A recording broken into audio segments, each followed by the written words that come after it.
I would pay Nick Chubb to be basically a coach here, but he doesn't want that for himself. Yeah. So we can't even think about it from what do you want from a offensive standpoint. Does he fit into that?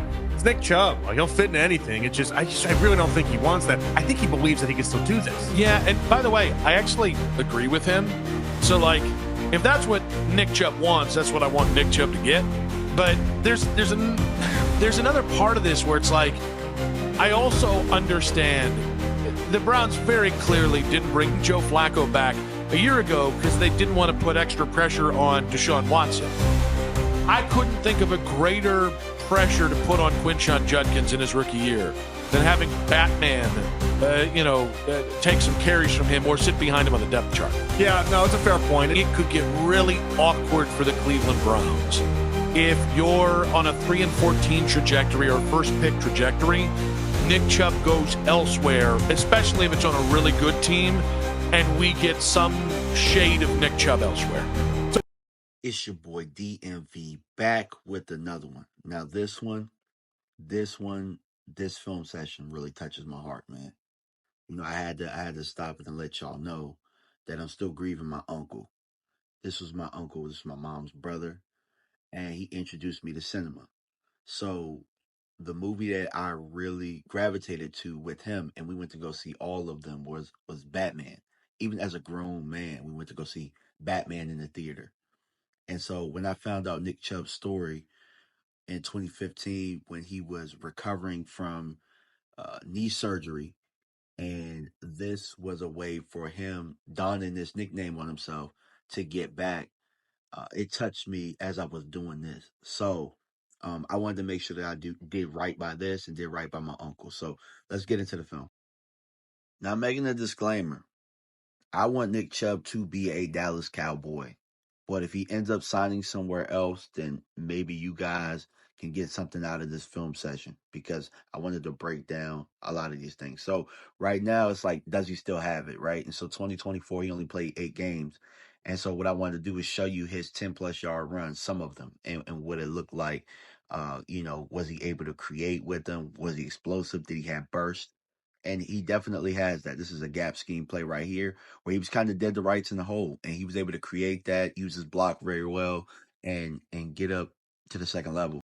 So typically with the Browns offense and how they've done things in the past, Nick Chubb had been known for his gap scheme runs. This is a zone to the left. And I think that he might have left a little bit of meat on the bone here. I'm not going to sit here and just show y'all highlights. If I see something in a clip, I'm going to break it down for you. So typically when you run, you have two-way goes sometimes. You have, where you can get minimal, and you have where you can get maximum. And I think if he would have gone green, he would have had maximum on this play.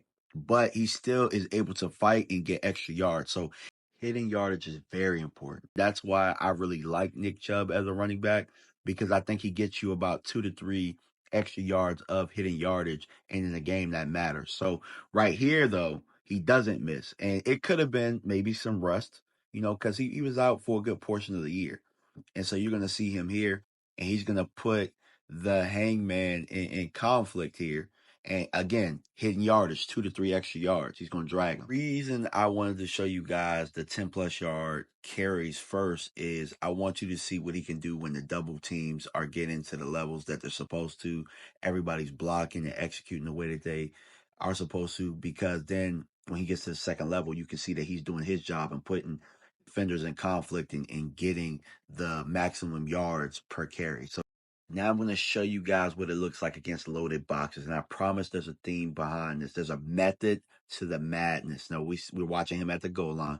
Again, there's a method to the madness of watching him against loaded boxes, because the Dallas Cowboys have not really executed against loaded boxes very well.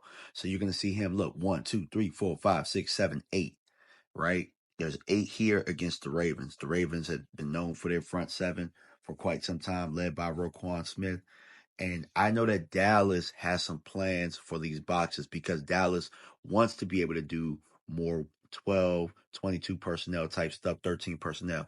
And so this is a quote from our offensive coordinator, Clayton Adams, where he's talking about violence in the run game and schematically how we want to lean in the direction of being more free and hitting and being more violent.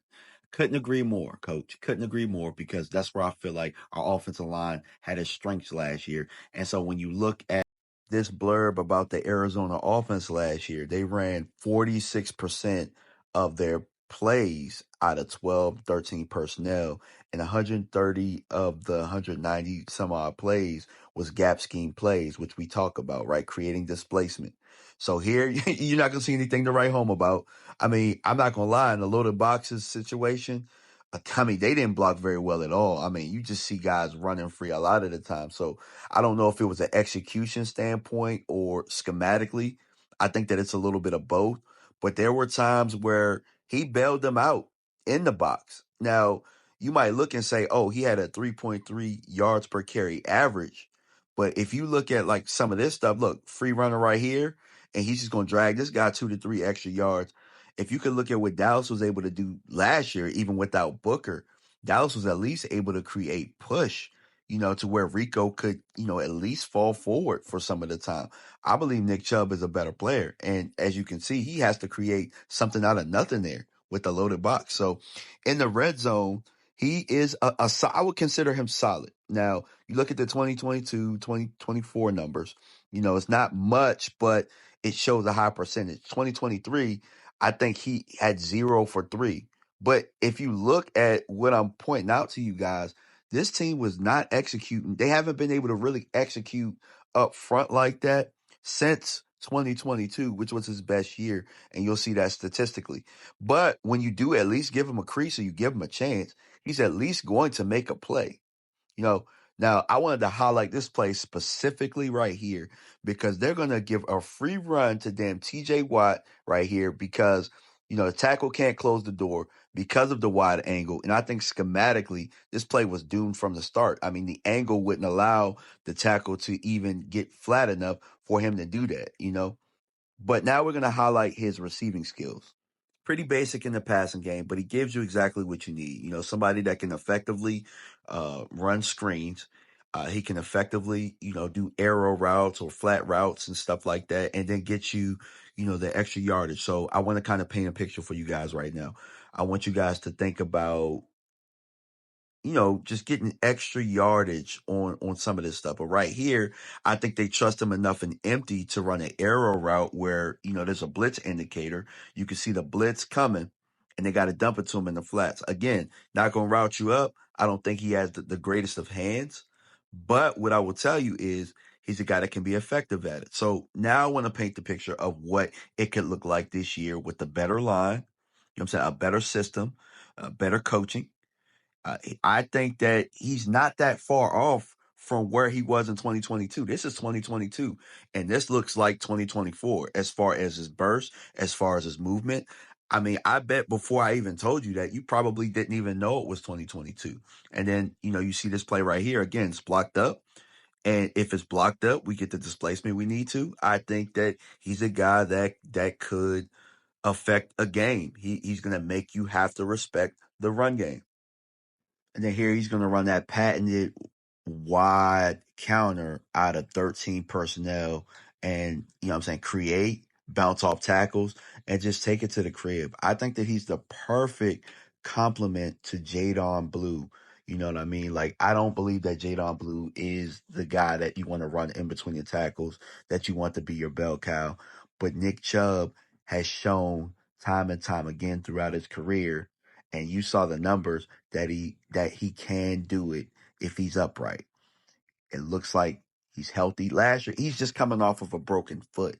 You get what I'm saying? Like, you saw him squatting, you saw him cleaning, you saw him jumping. He looks he looks like the 2022 version of himself. So I think the Cowboys should definitely take a chance on Nick Chubb. 5'11", 227 pounds, and just create that backfield that's going to complement the new explosive passing game. And I think that this Dallas Cowboys team will be a tough out when it comes to January. But let me know what you think in the comment section, y'all. We out. Peace. Turn the pressure up. I don't quit. I don't fold under pressure. I'm the best, and I know I'm the best. And you know I'm the best.